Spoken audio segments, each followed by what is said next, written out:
Subscribe to our YouTube channel for in-depth interviews of India Inc. and press the bell icon so that you do not miss our updates.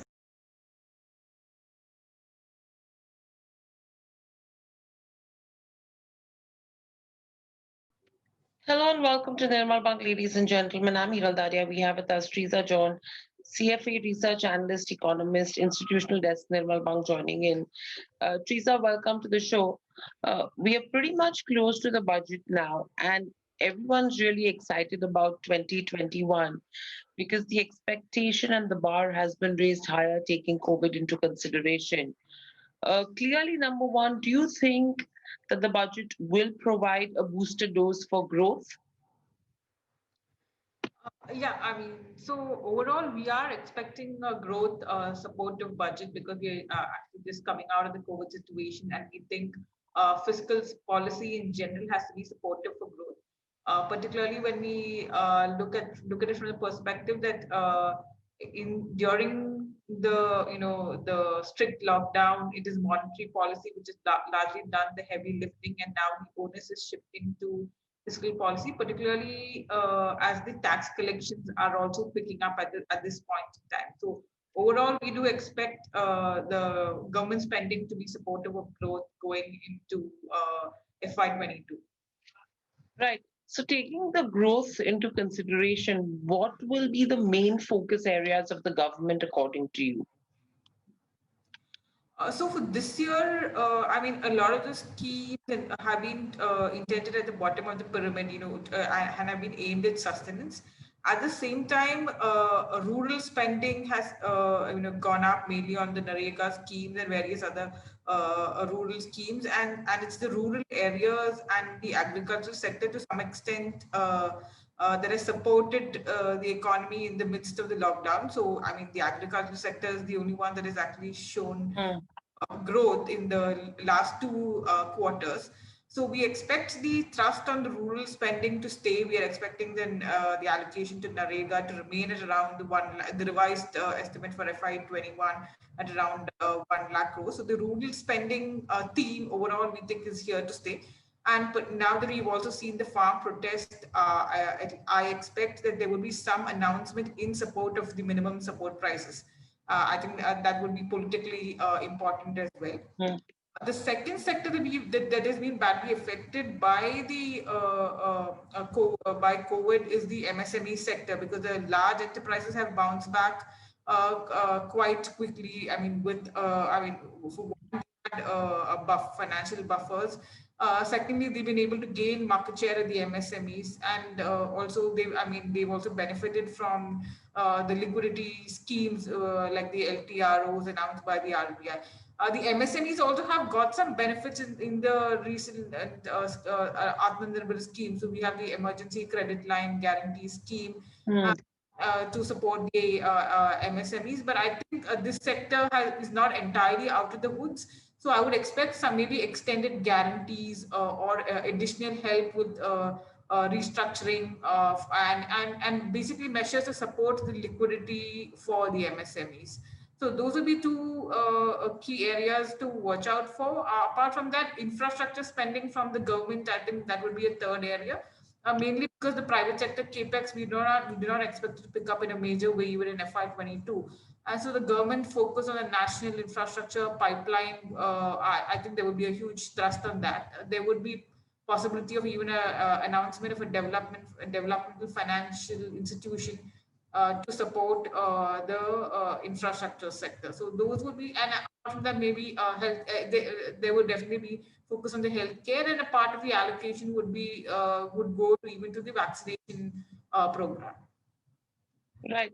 So taking these broad points into consideration, let's break it down, Teresa. Firstly, if you have to see the tax structure currently, are we expecting any change on that front? Because again, a lot of people have been talking about the COVID cess. How are you seeing that entire gamut on the tax structure bit? So we've seen a corporate tax cut in the middle of fiscal year 20 in September 2019. Then we've had some tweaks on the personal income tax structure in last year's budget are mainly actually doing away with the exemptions, and if you don't avail the exemption, you get a lower tax structure. But this year, I don't expect any major changes in the tax structure. The possibility of a COVID cess is very much there. I mean, but the cess is no. I mean, normally a cess cannot raise a very large amount of money, but incrementally it is supportive of revenues, and it's usually an assess. I mean, by the nature of the tax itself, it's meant for a particular purpose. So it's not part of the government's overall tax collection. It is generally, I mean, goes to a separate fund. I mean, so maybe that could be used, for example, to fund. It could be a health cess that could be a COVID health cess that could be. That the possibility of a cess is very much there, but beyond that, I don't expect too many changes in the, at least in the direct taxes. Right. So that's with regards to where the tax structure is concerned. Apart from that, you mentioned about rural growth as well. Now, when we're talking of rural growth, in fact, the entire recovery for the economy, majority of it is being banked upon how the rural economy develops, and that's what has been supporting us so far as well. Out of which, again, MSP becomes a key priority. Do you think something on that front could be expected? Yeah, as I mentioned earlier, so the rural spending over the last maybe 1.5 to 2 years has turned supportive. I mean, so the rural areas had gone through a significant downturn, so they're just coming out of that. So that is why I feel additional support is necessary. And the MSP is more than supporting rural growth. It's also a political imperative, so to say, because of the farmer protests that we've seen. And I mean, among other concerns, one of the key concerns for the farmers whether the MSP system would be dismantled. I mean, the farm laws in itself don't say that the MSP will be dismantled, but I think the farmers need additional assurance that the MSP system is here to stay, and maybe that support, I mean, maybe extended to a wider range of crops rather than the. I mean, it's mainly for pulses, oilseeds, rice and wheat, and the larger procurement happens only in rice and wheat. For the government to go out and say that they would procure, all crops to an X amount it's quite difficult, because they need to put in the procurement infrastructure in place. But what they could do is to bring in possibly an assurance that the prices will not fall in the market below the MSP. So I think it's difficult to say at this point in time how that would be structured but I definitely expect some announcement in that regard. Right. And moving away from that, when we talk about Make in India as well, do you think that the government will be focused on increasing the share of manufacturing in GDP? Yeah, yes, definitely. So, I mean, the PLI schemes that have been announced from last April onwards are definitely trying to increase the share of manufacturing in GDP. We have done some basic work which shows that for the PLI schemes have been announced for 10 to 12 sectors, for telecoms and medical devices, and for certain pharmaceuticals. I mean, the bid process for telecoms bid process is complete. For the others, the bid process is on. So if you take these 10 to 12 sectors alone and the allocation that the government has made for the PLI scheme, we think at peak, which could be at around 4 to 5 years down the line, the share of manufacturing in GDP would go up, because there would be a US $100 billion increase in manufacturing GDP in India. So we definitely think this is a move towards increasing the share of manufacturing in GDP, and definitely try to employment, because we need to move people out from the agricultural and the manufacturing sector. And that is why the government is also, focusing on the manufacturing sector. Apart from that, we are also expecting, so the PLI scheme, I mean, it's a good scheme, but it's largely focused on large enterprises. Because I mean, it's linked to a revenue target and an investment target as well. So there would be some support for the small and medium enterprises. Earlier we had the MEI scheme with the merchandise exports from India scheme. So that is being rolled back. So we would expect other schemes to be announced to support the wider industry, not just the larger industry, which will be supported through the PLI scheme. Right. And again, on the infrastructure spending as well, what's the outcome that you're expecting? Because there is a void with regards to private capex. Government spending, as you said, needs to increase on infrastructure. So where will the crux be? So within infrastructure, even under the national infrastructure pipeline, the key focus areas is roads, railways, and then urban infrastructure, which is your metros and urban housing. So we think in terms of allocation, these will be the areas that will see the larger amount of spending. So roads, railways, and urban infrastructure and housing. So those would be that will receive the largest amount of spending. Right. And then another aspect is as to how does the government rationalize its spending? Do you think they will have to remain accommodative on this front? And if yes, what's your expectation on the fiscal deficit front? Secondly, where do you think they would increase their allocation, during the year? So overall, as I said, we are expecting a growth supportive budget, which means the government spending will need to remain accommodative. So it will slow down probably on the overall spending will slow down from FY21 levels, but we are expecting it to be just around nominal GDP growth, or possibly maybe just slightly lower than nominal GDP growth. So overall, it will be an accommodative budget. It will be supported by an improvement in tax collections when compared to this year. So overall tax revenues for the central government, we have a 14% growth, which is actually slightly higher than our nominal GDP estimate. So yes, it's going to be a growth supportive budget, and that means the fiscal deficit will also remain high despite an improvement in your tax collections. So we are factoring in a 7.4% fiscal deficit for FY22, which moves down to just 6.4 in 7.4 in FY21, which goes to 6.4% in FY22. So it's still an elevated fiscal deficit, given that our target is actually in the range of 3 to 3.5%. So it's still going to be nearly double of the target. In terms of the focus areas of spending, as I mentioned earlier, it's going to be rural, your transportation sector, that is your roads and railways. And then possibly healthcare because of the COVID vaccination drive. So those would be the key areas where you see a significant increase in spending. Right. And additionally, any expectation with regards to where on the excise front is concerned? Yeah, so on the indirect taxes front, so we are actually going to end up with a growth in indirect taxes in FY21.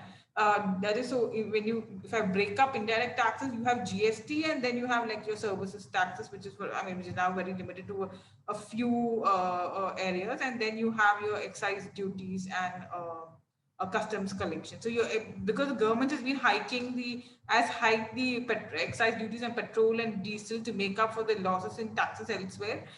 There's going to be a huge increase in excise collections in FY21.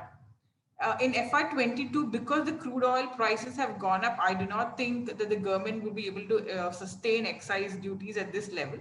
So I do expect a rollback in excise duties either in the budget or maybe a few months after the budget, given the way the crude oil prices are. So we are actually factoring in slightly from FY21 levels a marginal decline in excise duties. On the positive side, if I were to look at it, we could still have a situation where excise duties maybe see an improvement even from FY21 levels, not because the government will still reduce the taxes, but if you see a pickup in volumes because of the growth, then maybe my estimates may be on the more conservative side. But in any case, I do expect reduction excise duties on petrol and diesel in the coming months. Right. And with this, another important aspect, Teresa, is with regards to where the divestment is concerned. Now, yes, in terms of FY21, we're not really going to meet the divestment target that was set at 2.1 trillion. What is your anticipation for the announcements coming in for 22? FY22, I am factoring in divestment target of 1.75 trillion. I mean, mainly because I feel even though the thrust on divestment is there, in some of the cases there are legal and operational hurdles which the government needs to overcome. So, I mean, even though this target for FY21 was set at 2.1 trillion, we had COVID, and even without COVID, we may not have met the target because of the legal and operational challenges in some of the divestments. So yes, the markets are at the level they are in. It's a very conducive environment for PSU divestment. So there will be divestments in the market, but some of the very large ticket divestments, like say LIC, which is one about 90,000 to 1 lakh crore was factored in from the divestment of LIC. There are legal challenges that the government needs to kind of navigate. So that could still be a drag on divestment targets even in FY22. Although from FY21 levels, is definitely going to the numbers are definitely going to look good.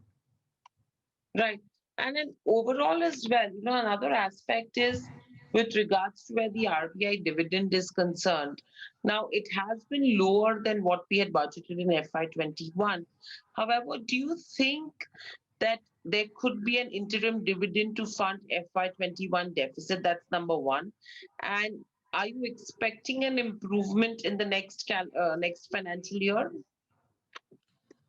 Yeah, so in FY21 interim dividend, yeah, there is some possibility. I mean, maybe if I were to assign a probability, maybe in the range, like I would assign a 30 to 40% probability that there would be an interim dividend if the government wants to, kind of bridge the fiscal deficit gap. But that said, that the RBI is also moving to a financial year from, so they had a different, the aligning with the budget financial year. So from that perspective, when compared to the past, the chance of an interim dividend are lower, but I still would not rule out the possibility of an interim dividend. Going into FY22, in FY20, between FY20 FY21, so mainly between April and June FY20, there was a sharp expansion in the RBI's balance sheet. So I think, I mean, it has expanded even after June, but I think the major part of the expansion in the RBI's balance sheet happened between April and June. So from that perspective, the balance sheet expansion may be behind us, and when you have a balance sheet expansion, you need to set aside reserves. So that may not be the case in for in when they're looking at budget FY22. Secondly, because the RBI has done a lot of OMOs, they will receive interest on those bonds which they are holding. So those are two positives in terms of an RBI dividend, so which I think in FY22 could be higher than the levels that we saw in FY21. Right. And very lastly, overall, if you have to talk about where anything on the bond market front or the money market front is concerned, what's your anticipation? So on the longer term bond deals, I think will be a range bound around 6% for most of fiscal year FY22. The reason being, I mean, we are expecting the fiscal deficit to remain elevated, and even inflation, which would be another key driver, to remain above the RBI's, medium-term target of 4%. So our own estimate is around 5.3% average for inflation in FY22. But despite this, I think the RBI's stance will remain accommodative, and they will not want to see a spike in bond yields. So RBI will continue intervening in the bond market to prevent a sharp spike in yields. So we will continue to see OMOs, outright OMOs. We will continue to see like the special OMOs, which is in what we call an operation twist. Will continue to do that. So supported by these measures, we think the longer term yield will remain range bound around 6%. Short-term yields have already moved up because of some of the RBI has announced a liquidity normalization, which means they actually just shifting the liquidity from the overnight window to a slightly longer term window. And these kind of measures are bound to continue. Although I mean, I'm not expecting the RBI to pull out the liquidity overall. It's going to be remain in a significant surplus, but we need to move to as the economy is normalizing, we need to move to more normal liquidity operations so that the market participants don't become too complacent. And when you have too much of overnight liquidity, the complacency on the part of market participants also sets in. So from that perspective, I expect short-term rates will maybe move upwards even from current levels, like slightly higher even from current levels. But I don't think the RBI will allow the long-term yields to move up significantly above 6% for most of FY22. Right. And overall, Teresa, do you think we've missed anything which needs to be covered whilst, listening to the budget from the economy perspective? I think we've covered most of the points. Right. All right, Teresa, pleasure speaking to you. And I think we will discuss this once the budget is announced as to what has happened, what has not happened, and the key positives. Thank you so much for joining in.